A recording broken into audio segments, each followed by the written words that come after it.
지금의 어떤 역사의 어떤 연결고리가 이렇게 탁 연결되고 있는 그런 모습들 지금 이렇게 나타나고 있습니다. 그렇죠? 자, 이승만 정부 때는 이렇게 농지개혁, 귀속재산의 불화, 삼백산업의 발달, 요걸 여러분들이 꼭 기억해 두시면 됩니다. 그런데 문제가 발생합니다. 어떤 문제가 발생하냐면요.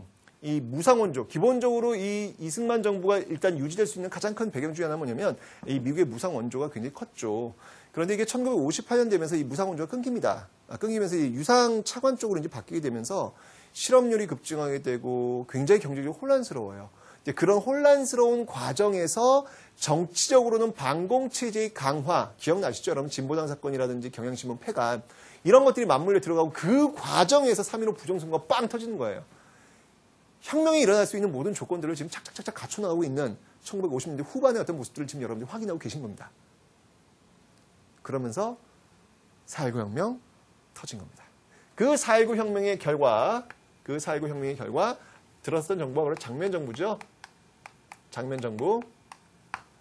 자, 이 장면 정부에서 여러분들이 꼭 기억하실 것, 네, 바로 경제개발 계획 있죠. 이 경제개발 계획이 여기에서 수립이 된다. 경제개발 계획의 수립. 경제개발 계획의 수립.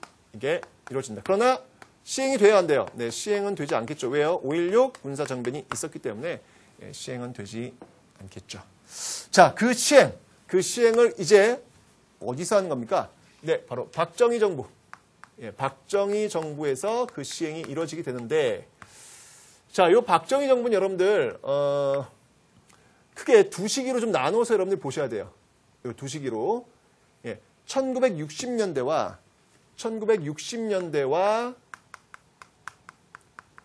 70년대. 1960년대와 70년대로 나누어서 여러분들이 좀 접근을 좀 해 놓으셔야 되겠습니다.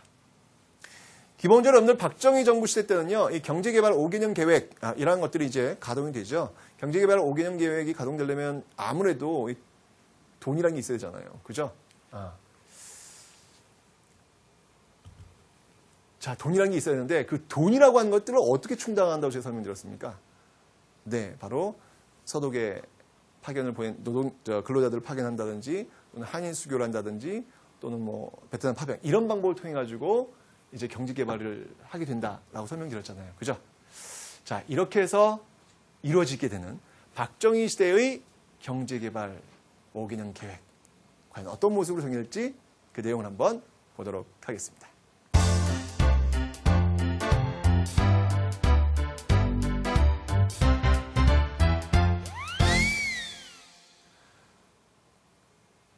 자, 60년대, 70년대 제가 두 개로 나눴었는데 이때 이제 그 수출 중심, 이 박정희 정부는 기본적으로 여러분들 정부 주도의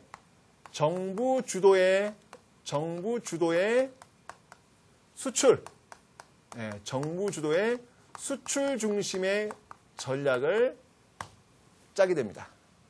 자, 먼저 60년대부터 한번 살펴볼 텐데요. 이 당시 그 연도별 수출액을 한번 그래프를 통해서 한번 살펴보도록 하겠습니다. 자, 여기 지금 연도별 수출이 나왔어요. 네, 1960년대.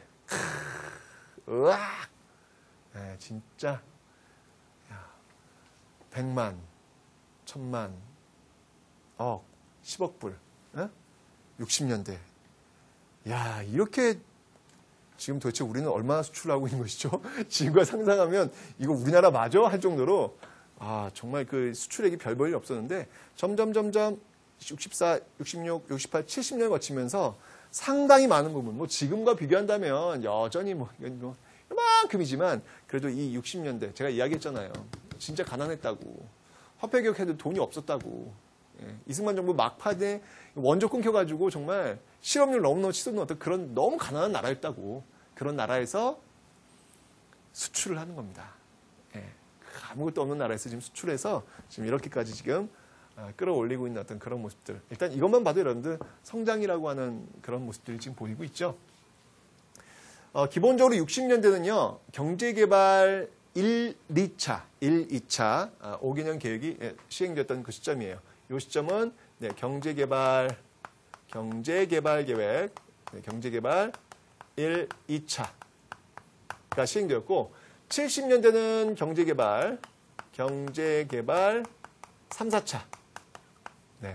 3, 4차가 시행된 시점인데, 자, 여러분들이 꼭 기억하실 게 있습니다. 꼭 기억할 게 뭐냐면, 60년대 박정희 정부가 주력을 했던 그런 분야가 있고, 70년대 박정희 정부가 주력을 했던 그런 분야가 있어요. 그 두 개의 분야를 여러분들이 꼭 기억하셔야 되는데, 자, 60년대는 주로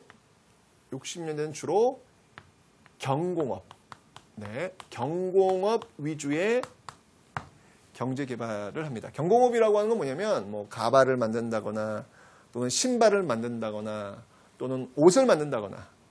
그러니까 왜냐면 돈이 없으니까. 우리가 뭐 돈이 어디 있어요, 그죠? 돈이 많지 않으니까 그렇게 쉽게 어떤 그 인력이 동원되어 가지고 만들 수 있는 그런 것들 갖고 시작을 한 겁니다. 60년대는요. 자, 그런데 70년대가 되면요, 이 경공업 위주가 아니라 이제 한계를 느낀 거예요. 이거 갖고는 경제 성장이라고 하는 거에 어떤 그 한계를 부딪히게 된 겁니다. 좀 더 몸집을 좀 키워야 되겠다라고 해서 70년대 오면요, 이 중화학공업, 중화학공업 위주의 그런 산업 재편이 이루어지고 있다라는 것.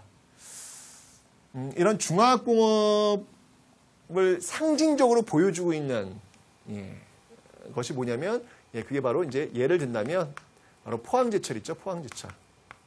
이런 포항제철 같은 게 바로 이 중화학공업, 70년대 어떤 중화학공업을 상징적으로 보여주고 있다라는 것을 여러분들 좀 기억하시면 되겠습니다. 자, 그런데 이 60년대와 70년대 어떤 이런 경제 개발은요, 그 무엇을 바탕에 두고 이제 이런 것들이 이제 운영이 되었느냐, 이렇게 엄청난 경제 성장을 이룰 수 있는 그 배경은 무엇이었느냐? 그거는 두 개의 그 축에 의해서 운영이 됩니다. 어떤 축이냐면, 이런 그 경제 개발 계획은요, 이렇게 있다면, 이러한 어떤 그 경제 개발을 이뤄낸다면 이 두 개의 어떤 기둥이라고 보시면 돼요.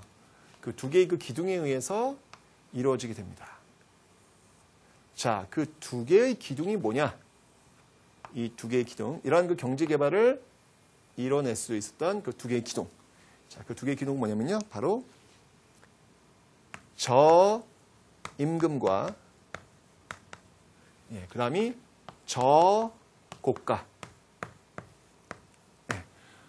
이 두 정책이에요. 저임금 정책과 저고가 정책에 의해서 이러한 것들이 유지가 될 수 있었다는 얘기죠. 왜냐하면 기본적으로 우리나라가 이렇게 이 당시에는 물건을 아주 뭐